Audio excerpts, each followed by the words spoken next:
pilot, and I love the overall story. I know it's based on Argentine series of the same name. What about was it about this story that made you want to create it, but through a Southeast Asian lens? Well, the project came to Miranda Kwok first. She went in and had a general meeting, and actually, I haven't even told her this. It was an open writing assignment earlier. It had been just sort of the log line had been sent my way, and I really liked it. But at the time, I was working on another show, but I also reached out to Warner Brothers, and this is not why any of this happened. But I said, this really feels like, I mean, you could make it a different family than Latinx, but it should be a person of color, I think, launching it, or at least in conjunction with that. So I sort of said, like, if there's anybody that comes along that you think would be right. And then Warner Brothers contacted me again and said, hey, Miranda Kwok has been working on this, but we need a showrunner.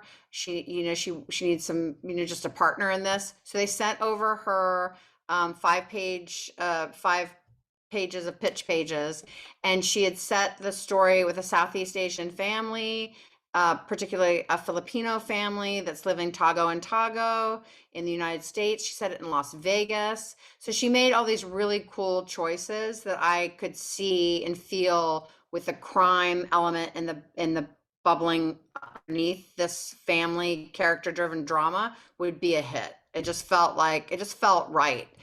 And so we met and we hit it off, and it was kind of she calls it a shotgun wedding, but as a showrunner, I have an overall deal at Warner Brothers, so I'm used to meeting with lots of writers and people, and I turn down a lot of projects. There's a lot of things that I know if I can't invest my whole soul into it, that it's at least a year of your life when you do a pilot. And because of COVID, it's wound up being 2 years and maybe the next 8 years of my life. So I had to really feel like I could do something with it, and I had to love it. And I did love it. And I knew there was a hit show here. And I really do think I hope it's going to be a hit. Well, as a mom to a son, I felt the pain of wanting to help. I felt the pain of wanting to help your helpless child and doing whatever it takes to get the help that they need. The series pulls at the heartstrings regarding Luca, especially with their undocumented and they can't get the help that they need. What kind of research or discussions did you guys have to find out these kinds of stories and that actually exist? And those for just who did you talk to regarding these kinds of situations?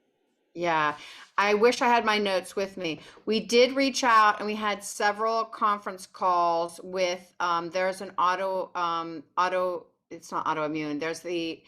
It's the what is SCID, which is, again, I wish I had my notes, but I feel like I should text Miranda really quick. But we talked to people who have been through it, who have, it's this really rare, very rare condition where basically people are born without an immune system. And it used to be that it wasn't detected until after a child was born. But in basically in first world countries, they can kind of detect, they can do genetic tests and figure this out and kind of in utero fix it.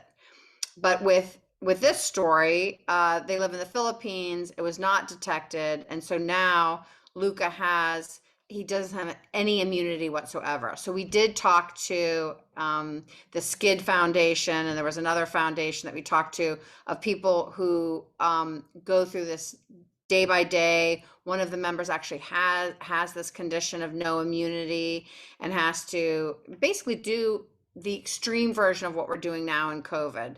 The basically not coming in contact with people, wearing a mask, cleaning everything. So we did do that research. We did meet and talk with people who are going through this in organizations, and I'm just sorry that I don't have the exact name, but we did do our research to make sure that we were being truthful to what people go through who don't have any immunity like this. Of course, and I love the research that you guys put into this. And but going back to the characters, I'm in love with Aman. He is he's attractive. He's sympathetic towards Tony and her situation. What can we expect from Aman, who is now her point person in this world, in this universe, and their attraction towards each other, because there's a tension between the two. What can we expect from this? Well, what's great is that without giving anything away, it is it. If you look at all the great television shows that have the will they or won't they appeal of will these two characters get together, you really want to keep the heat going, but keep them apart because as soon as it's happily ever after, no one wants to see it anymore.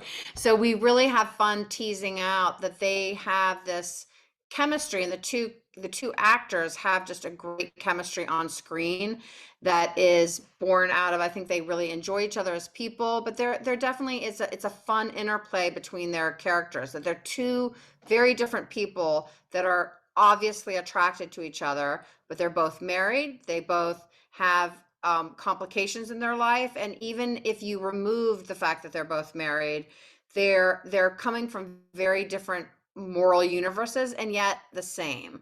That Armand Morales was not born into crime. He made those choices, just like Tony is now making those choices to enter into cleaning up crime scenes. So they're both morally good people. And it's in the beginning, Armand sees the beauty and the morality and the goodness in Tony, and it makes him want to literally be a better man, a better person. So they're sort of like polar opposites that are coming closer together as they both need each other. And when he looks at Tony, he sees himself as a better person. He sees himself as the hero, a man who can do good in a bad world, who can help this woman who needs help.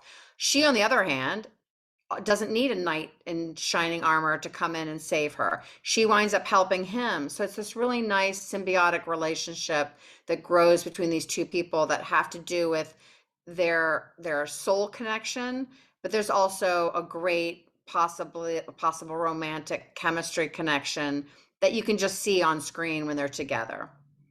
Oh, definitely. But I love that Tony is taking control of the situation, and it does feel empowering.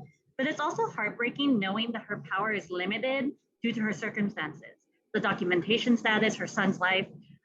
What is it that keeps her going strong against these powerful forces that could take her down at any moment? Well, I think we have a character who has such a clean, strong drive that she would do anything to save her son.